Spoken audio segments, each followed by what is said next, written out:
every story appears ordinary till you see the core side of it. And what you're looking for is the story behind the news. We bring it to you from Lagos, the commercial capital of Nigeria. Giving you all sides and political stories round the clock. Every detail from the start line to the final whistle.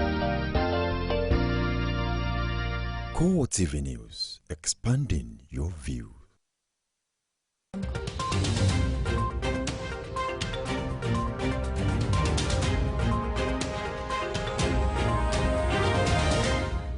A very pleasant afternoon to you. Thank you for joining us on CoreTV News, Primetime News. I am Abosedi Omowi. Here are our top stories tonight. Okay, now we'll move on to the news. The United Kingdom says it is ready to repatriate the looted Nigerian funds in the UK banks.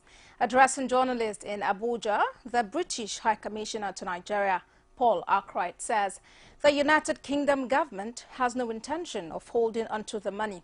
He, however, discloses that there are certain legal requirements that Nigeria is yet to meet to facilitate the repatriation of the funds. Arkwright refused to disclose the exact amount to be repatriated, but explains that everything was being done to fast-track the repatriation process. Now, ministers and representatives of African countries have adopted a 7-point agenda to serve as the working document for the common position of countries on the continent at the United Nations Habitat 3 conference in the Ecuadorian capital of Quito in October for a new urbanization agenda.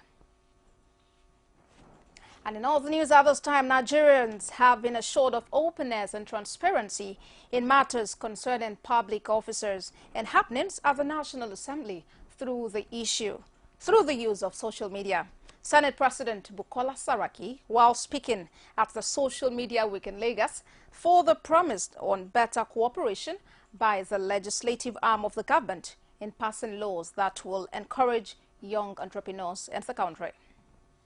A lot of you here have to play your own role because, as I say, like in any society, there are good ones and bad ones, and I think the majority of you are good to ensure that the few that should act as professionals and are not acting professional, because unfortunately, we know that some people use it as blackmail, use it to make money, not because they're already professionals. So, but that should be a self-regulating process. We're trying to open lines of communication between members of parliament and the public. And that's why I said in my opening remarks that for the first time, we had this engagement here in the civil society. And still on the Social Media Week, a call has gone out to Nigerians to see social media as a tool for entrepreneurial development. Various speakers at the just concluded Social Media Week in Lagos emphasized the numerous benefits while sharing ideas on how to effectively engage on the different platforms for economic advantage. Akin Obakeye brings us more. The impact of social media in today's world cannot be overemphasized as users continue to explore different platforms, albeit for various reasons. How has social media impacted Nigerians? A lot of people have smartphones. It has been democratized. Everyone has access to the internet. So I believe that we should be able to understand how, and I think it's not even social media, it's a person using it. So we should ask ourselves, what is my aim? What do I want to achieve? Do I want to use social media to get information to pass my JAMB or my WAEC exams? Do I want to get information on social media to pass the next test or the next job interview? Do I want to use social media to connect with a business opportunity? So we should identify what exactly is my goal, is my passion, is my vision, then look at which of the appropriate tools to use. Needless to say that with the advent of the internet, the world has simply become smaller. Nigerians have really taken advantage of social media in large scale, but more can be done, especially as regards businesses. Now, the internet is the closest thing that we have come to being omnipresent.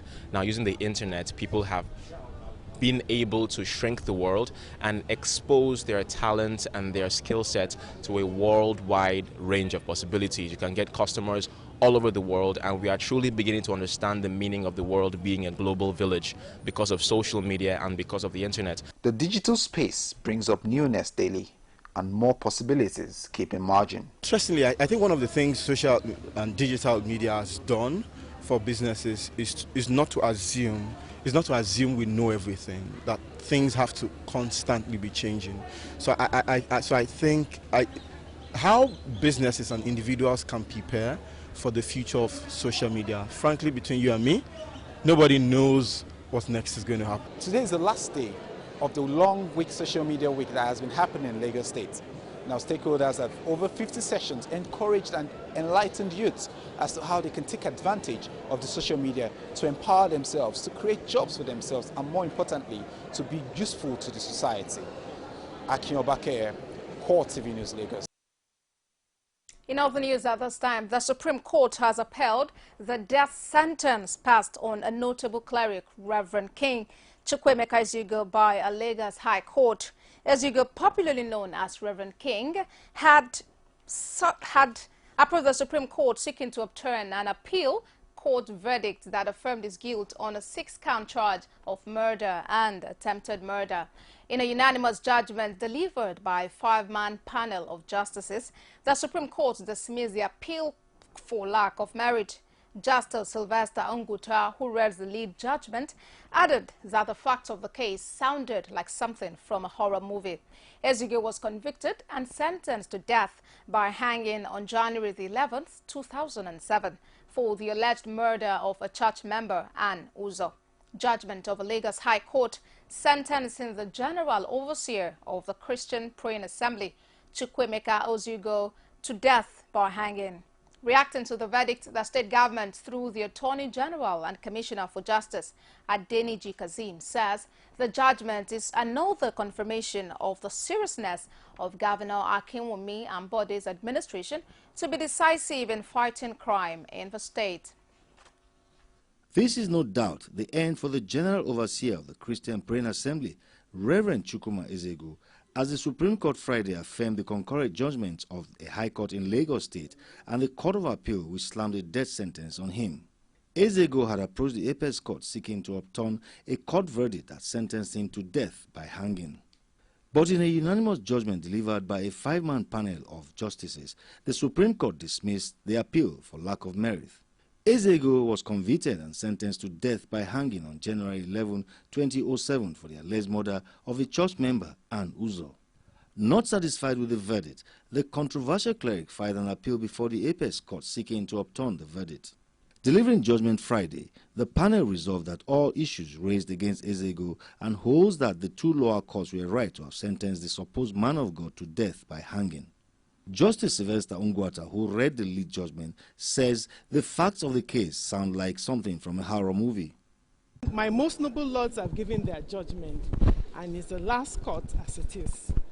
We are very, very satisfied with the judgment of the court. With this judgment, the long-bearded self-acclaimed prophet of God will be counting days or months to face the hangman's noose.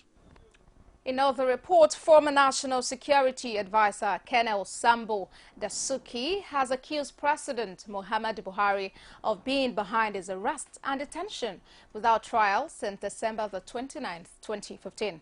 Dasuki, who spoke through his counsel, Joseph Daudu, claimed that President Buhari unjustly instigated his arrest and detention by the Department of State Security, DSS, against a bail granted him by 3 different courts in various criminal charges. In a further and better affidavit filed in support of his application at the FCT High Court, the former NSA claimed that the president betrayed his emotion during the presidential media chat when he openly told Nigerians that he and Nnamdi Kanu would not be allowed on bail because they would jump bail. He claimed he had been held incommunicado since rearrest on December the 29th, when he perfected the 3rd bail granted him by Justice Peter Afen. Dasuki therefore asked Justice Afen to prohibit his further trial until the federal government allows him on bail so as to prepare effectively for defense in the various criminal charges brought against him by government. And on security, the Inspector General of Police, Solomon Orase, has directed all commissioners of police to deploy anti-bomb squad personnel of their respective commands to inspect all explosive elements kept in their armories to ensure they are safe. In a statement on Friday in Abuja, the Force Public Relations Officer, BC Kolawole, said the IGP gave this instruction following Thursday's explosion at the police divisional headquarters in Yola, Adamawa State, which claimed 4 lives. He has equally directed the Deputy Inspector General of Police in charge of operations, Sontoye Wakama, to visit the scene of the blast in Adamawa State to condole with the families of the deceased and to ensure that those that sustained injuries from the explosion receive prompt medical attention. Arasi urged the citizens to remain calm as the Nigeria Police Force High Command has directed adequate security surveillance on places where improvised explosive devices recovered are kept and to ensure that such incident does not occur anywhere across the country. Now, the Supreme Court says Okezie Ikpeazu was returned as governor of Abia because Alex Oti failed to prove the allegations brought against his victory in the April 11, 2015 governorship election. Given reasons for its February the 3rd judgment, Justice Suleiman Galadima held that Oti and the All Progressives Congress, the APC, were unable to prove the issue of overvoting, allegations of violence and corrupt practices allegedly perpetrated by the respondents. Galadima further held that the evidence placed before the court showed clearly that the tribunal usurped the constitutional duties of the Independent National Electoral Commission. And now the Independent National Electoral Commission, INEC, has scheduled the Ife Central State Constituency, Osun State by-election, for Saturday, the 9th April 2016. This was contained in a statement released by the Commission. Ife Central State Constituency consists of only local government area made up of 11 registration areas with 168 polling units.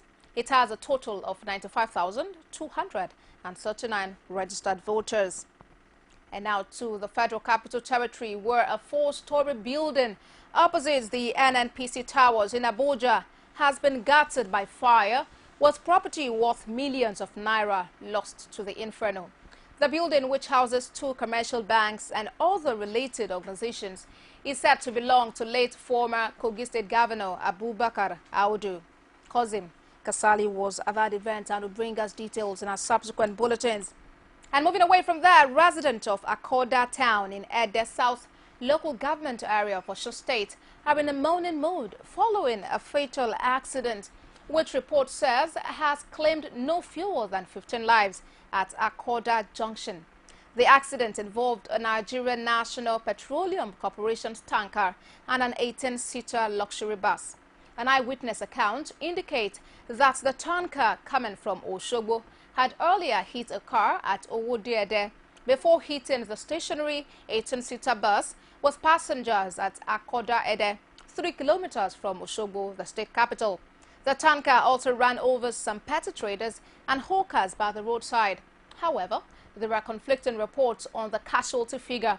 Whereas residents claim no fewer than 15 lives were lost, the police, who spoke off camera, claims that only 6 people died in the accident. While some victims have been buried, some injured have been rushed to the hospital, while the driver of the tanker is now at large. And in another report, Plateau State House of Assembly lawmakers have decried lopsided siting of developmental projects in the state. This was revealed when the lawmakers paid visits to some ministries that have decided to malign several constituencies in favor of others in Plateau State over the years. Here are the details. The first port of call by the lawmakers for the collaborative effort was the Office of the Operation Rainbow, a state military body set up for the restoration of law and order in Plateau State. They informed the coordinator of the increasing cases of armed robbery in the state, which is resulting in loss of lives and property. At the State Ministry of Works, the team was received by the Permanent Secretary, Sunday Hyatt, who was urged to look into the state of the deplorable roads in Rukaba. The Ministry of Water Resources that also received the team promised to look into the level of abandonment some areas received during the last administration in order to cushion the effect. It was one of the very few local government areas that has not enjoyed the provision of road to. The course I'm chatting is to try and identify these criminal elements, which we are doing round the clock. One assurance I can give you is that as a ministry, in the Ministry of Water Resources and Energy, we are doing what we call reviewing the hydrological map of the state and also reviewing the energy map of the state.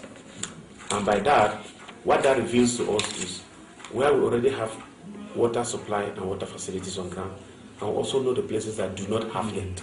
The legislators note that it is the duty of every lawmaker to identify the injustice meted out against their constituencies in a bid to mitigate them. They urge their colleagues to go out there and lobby for projects that could bring development to the people they represent. These ministries have identified them and to actually address some of these issues that have been bedeviling us as a constituency over the years. Most of these social amenities, we have not benefited from them. The lack of even spread of developmental projects from previous administrations in Plateau State across board has been fingered consistently as one of the reasons for the acrimony that is fueling the over 15-year-old communal clashes in the state. You're still watching CoreTV Primetime News. We take a quick break now, and when we return, we'll bring you more reports. Do join us again. Mommy, more. Where would I be without you? Now you be my best friend. Now you be my sister. Now you be my mentor, and you are still my mama. Mama na mama no lazy. You help me reach my peak in my mind. Now you wash my infant head. Oh, everything for you I go do, mama.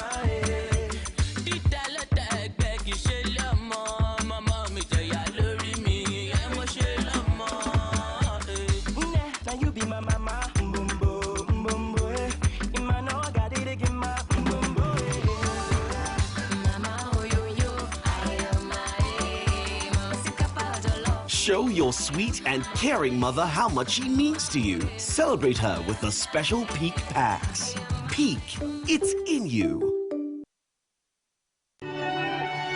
The Federal Inland Revenue Service FIRS calls on all corporate organizations operating in Nigeria to register for the purpose of payment of taxes and obtain a tax identification number TIN.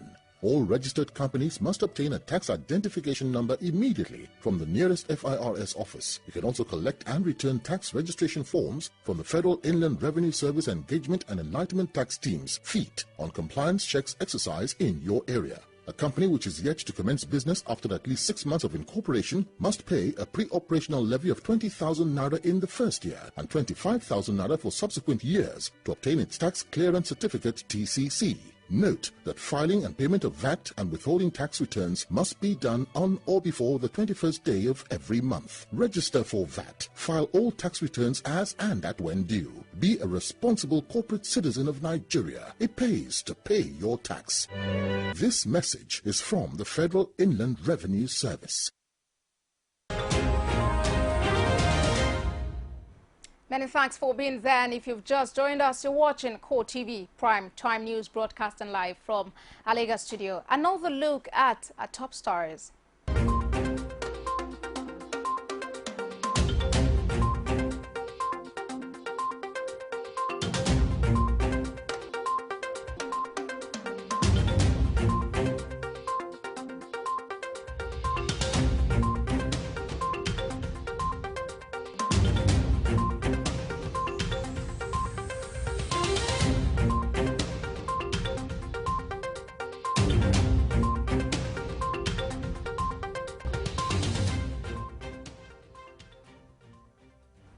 Now you can get more on our news and other information on our social media platforms. Facebook.com/CoreTV News. And on Twitter at CoreTV News NG. Also on our YouTube channel, youtube.com/CoreTV. Leave a space, the news. And now let's move to Plateau State, where the state governor, Simon Lalong, is promising residents justice and fairness in his effort toward restoring peace, law and order in the state. The governor gave the assurance in Jos when receiving the emir of Kefi at the government house, Little Rayfield Jos. Our correspondent brings us more in this report. The over 15 years communal crisis in Plateau State that has deferred solutions thrown at it by past administrations is gradually reducing its momentum. So in this backdrop, the Governor Lalong promised to ensure justice and fairness for all sides, irrespective of religious and ethnic inclination. Several reports on the crisis that blamed injustice and lopsided development as the main reasons for the prolonged violent clashes in the state. We say this state is for all of us. Where we have opportunity, we should do justice and fairness to everybody. And it is justice and fairness that has returned peace to the people of Plateau State. We are going to continue with that. We don't want segregation on the basis of religion or ethnicity. We want people to contribute to the development of Plateau State, and that is what we are doing. The Emir of Kefi, Shindo Yamusa III, commends Lalong's administration for the efforts in bringing a modicum of peace to the people of the state. The Emir urged Lalong not to relent in his peaceful moves because the entire nation and indeed the international community are watching him. The system you brought, I will say the Plateau State are very lucky about it, because if His Excellency is not in the knowledge, all over the country are appreciating you, right from presidency down to an ordinary person in this country. Because since you came into power, peace has continued to grow in Plateau State. Many are eager to see if Governor Lalong is a savior Plateau people have been waiting for, because all sides have expressed tiredness in the perennial clashes that have claimed several lives and property over the years. Please continue with your good work. Reports there on the restoration of peace in Plateau State. And now to Ekiti State, where the crisis of traditional authority rocking Ikere takes another dimension as the Olukere of Ikere, Oba Ganiu Oba Shoyin, accuses Ekiti State government of forcing the House Assembly Committee on Public Complaints to throw his petition out. Although government denies the allegation, it still does not recognize Olukere as king under the law and says he should stop parading himself as such. Rashid reports. After the submission of Olukere's petition to the Ekiti State House of Assembly Committee on Petitions and Public Complaints, the people of Ikere waited to know the date when Ogoga Oba Adejimiadu would be invited. But up till now, a date have not been fixed. In a twist, however, the legal team of Olukere is accusing the state governor, Ayo Fayose, of undue interference, a report the government denies. All of them, he embarrassed, he molested them, he did everything he could do to make sure that they did not work according to their conscience. And he expressly instructed them that they should pass a resolution that Olukere shouldn't parade himself as Olukere of Ikere-Ekiti. He is standing logic on his head for anyone to start the race to Obaship from petitions. What we have had so far are insults that are being heaped on the person of the governor of the state. He removed my signboard, he is intimidating a committee. That is not the way to be an Oba. Olukere vows to take his case to the apex court, while the Ekiti State government warns of dire consequences. The judgment is against us. We have the right now to go forward, to go to court of appeal. Even from court of appeal, we still have the unrestricted and unlimited power to move forward to Supreme Court. We will stop at nothing. Let nobody dare government. One person's ambition is not enough to truncate the peace that we have in that community. The people wait to see if Ekiti lawmakers will invite the Ogoga for a fair hearing on the matter, while hoping the face-off between the Olukere and Governor Fayose will be amicably resolved soon. Rashid, CoreTV News, Ado Ekiti. And now the Lagos State government has lifted the restriction order on human and vehicular movement during this month's environmental sanitation slated for February the 27th. In a statement today, the Information Officer, Lagos State Ministry of the Environment, Tunde Awobiyi, said The order is to allow student invigilators and other stakeholders participate effectively in the Unified Tertiary Matriculation Examination, UTME, organized by the Joint Admission and Matriculation Board, JAM. He, however, disclosed that the Commissioner for the Environment, Babatunde Adejare, directed residents of the state to still observe the day by cleaning their homes and environment. Adejare urged residents of the state to actively participate in this month's sanitation despite the lifting of the restriction of movement order. And the management of the Taraba College of Education has been applauded for upgrading the college to a degree awarding institution. The gesture is coming as the college matriculates 1,664 students.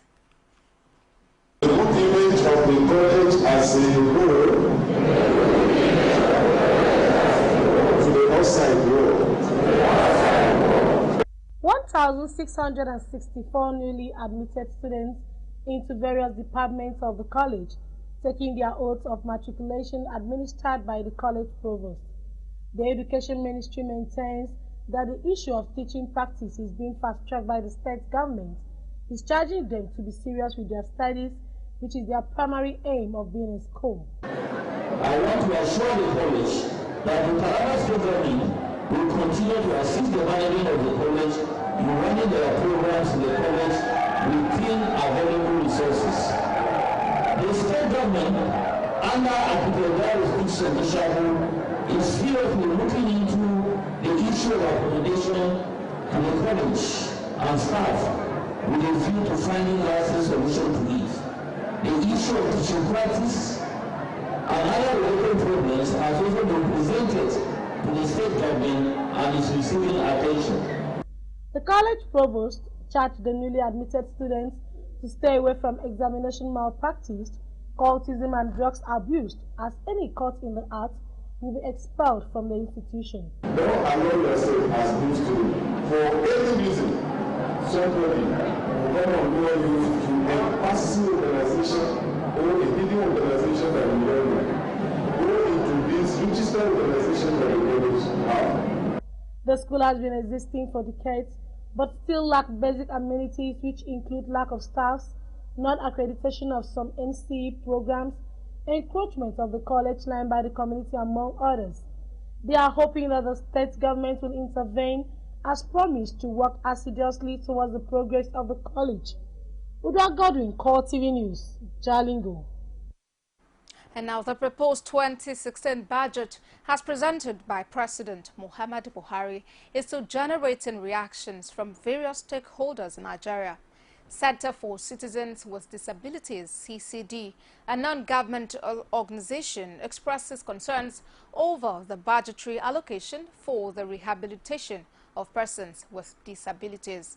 At a media briefing in Lagos, CCD Director David Anyaile calls on the federal government to implement social welfare programs to salvage the poor economic situation. Sarah Ayeku brings us more. As the MDAs, the ministries, departments, agencies are coming to present their budget, ask them, what is their budget on people with disabilities? 80 million naira out of the 6.08 trillion naira budgeted for the fiscal year 2016 will be towards the rehabilitation of persons with disabilities. This allocation is, however, regarded as a far cry from what is needed. Absence of a legislation that will protect Nigerians with disabilities from discrimination and harmful practices that have reduced us to this level of 80 million naira for 25 million Nigerians living with disability. And we must not continue like this.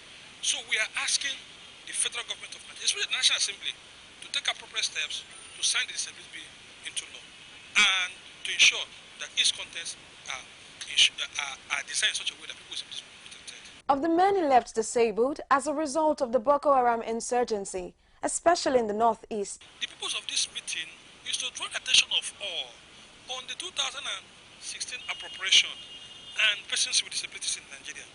Recall, we have more than 25 million Nigerians living with different forms of disability.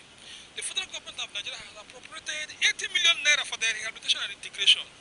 Whereas the Assurok presidency, they budgeted 1.7 billion buy cutleries, kitchen equipment, repaint the house. Whereas human beings, Nigerians, who has lost one part of their body, especially from the soldiers, are allowed to go with 80 million. Members also decry stigma associated with their condition, but urge those with physical challenges to rise above any form of discouragement.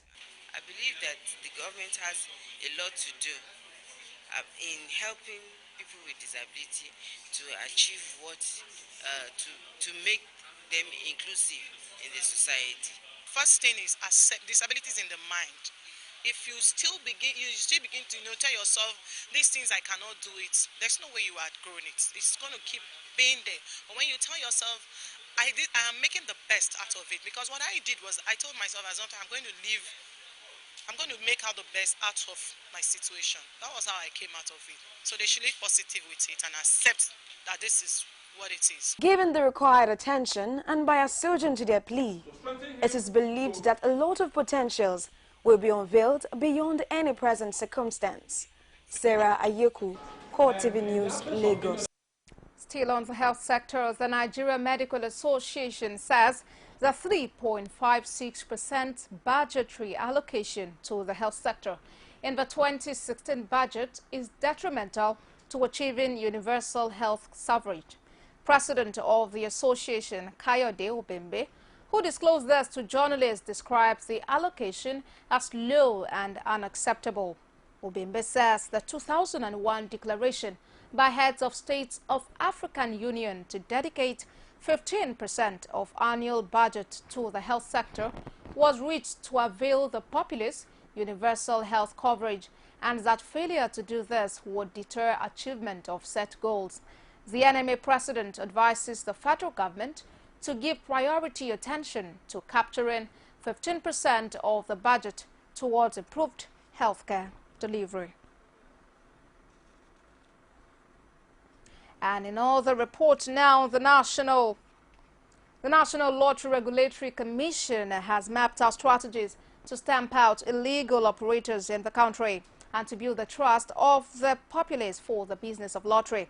While addressing newsmen in Lagos, the director of the commission, Adolfo Joe Ekpe, says the lottery industry has over time been smeared with irregularities, therefore diminishing the confidence of Nigerians in playing lottery. He further charges members to register and be licensed before the end of March this year.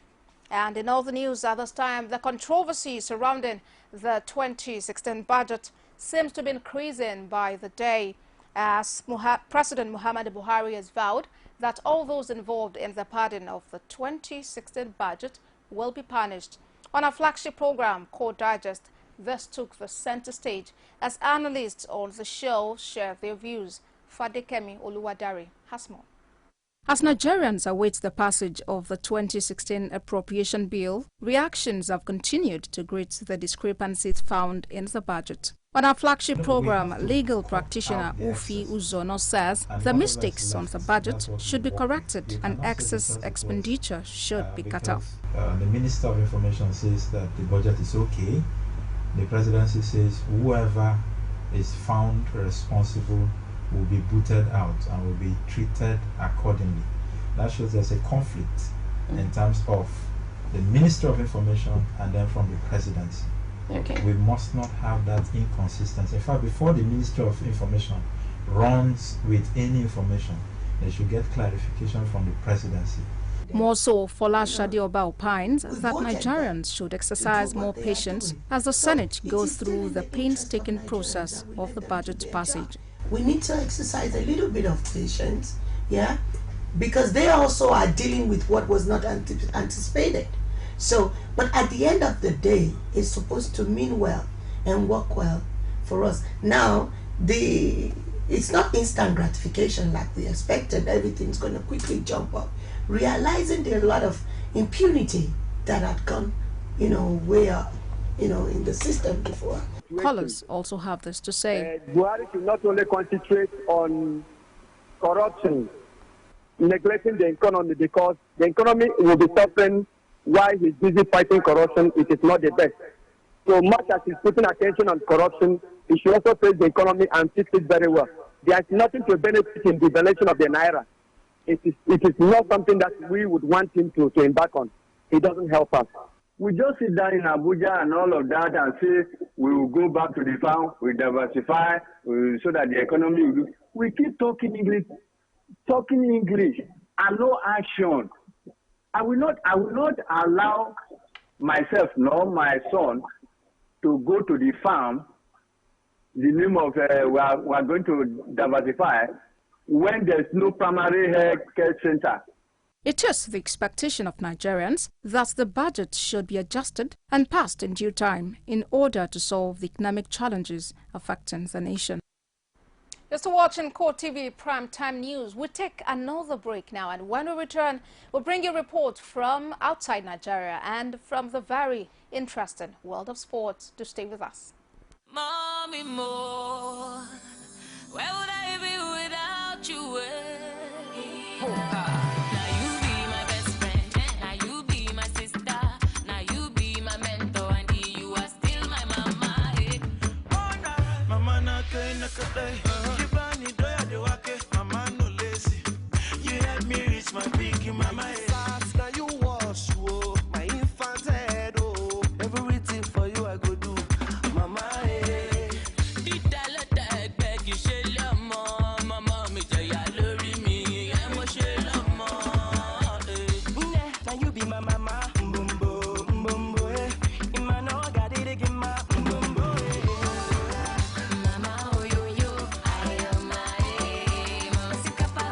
Show your sweet and caring mother how much she means to you. Celebrate her with the special Peak Packs. Peak, it's in you. Welcome back. You're still watching CoreTV Primetime News. Now to news from the foreign scene. At least 9 people have been killed and dozens wounded when Al-Shabaab fighters set off a car bomb at the gates of a popular park and near a hotel in the capital, Mogadishu. Police Major Ahmed Abdullahi, who confirmed the incident, discloses that 3 of the attackers were shot dead by police and the area has been secured. The hotel, which was targeted by Al-Shabaab in January 2015, is next to a public garden, which would have been busy with families enjoying their weekend. Al-Shabaab claimed responsibility for the blast and also said its fighters had stormed the hotel. The attack comes a day after Al-Shabaab fired mortars at the presidential palace in Mogadishu, killing at least 3 people and wounding 9, according to health officials. And in other news from outside Nigeria, 2 journalists from an opposition newspaper have been freed from prison after Turkey's top court ruled that their detention was a violation of rights. Editor-in-chief of Cumhuriyet Can Dundaran and Kara Bureau chief Erdem Gül were freed from Silivri prison 92 days after they were detained over the publication of video footage purporting to show the state intelligence agency helping to send weapons to Syria. The arrest of Dündar and Gül last November drew international condemnation and revived concern about media freedom in Turkey under President Tayyip Erdogan. Despite the release, the 2 still face possible life sentences at a trial on espionage and terrorism charges. Al-Shabaab blast starting on March the 25th. And now let's talk sports. Our style, and that's what he delivered. In sports at this time, the Nigerian Football Federation has appointed Samson Siasia as the head coach of the Nigerian Super Eagles. Siasia's appointment follows the resignation of Sunday Olise early on Friday. He will be assisted by Salisu Yusuf and Emmanuel Amunike. You may recall that Olise resigned, having coached the national team for about 7 months. And finally in sports at this time, Switzerland's Gianni Infantino has been elected new president of World Football Governing Body FIFA.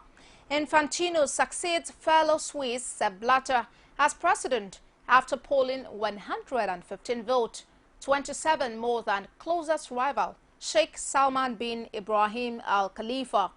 Prince Ali bin Al Hussein was second runner-up with 4 votes, while Jerome's campaign came forth with no vote in his favor. 45-year-old Infantino is a lawyer from Rig in the Valais region of Switzerland, less than 6 miles from Blatter's hometown of Visp. He entered the presidential race after Michel Platini, boss of European football's governing body UEFA, was barred from contesting. Infantino has promised to work tirelessly to bring football back to FIFA and FIFA back to football, saying, "This is what we want to do." Nwasa Blatter, who had led FIFA since 1998, stood down last year and was later suspended from all football activities for 6 years for breaching ethics guidelines.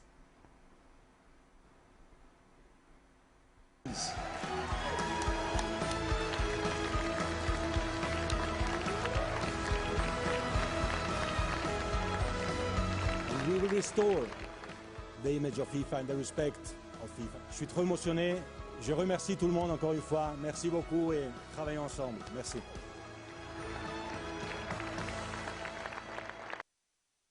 All of us here, congratulations both to Samson Sias here and to Giovanni Infantino.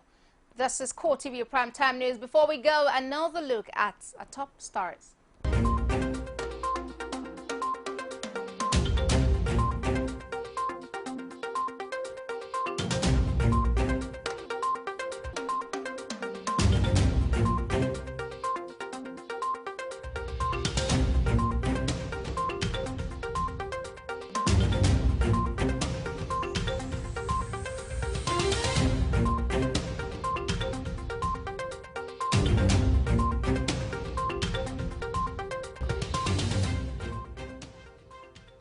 It's been so great having you being a part of CoreTV Primetime News today. I am Aposedi Omowi.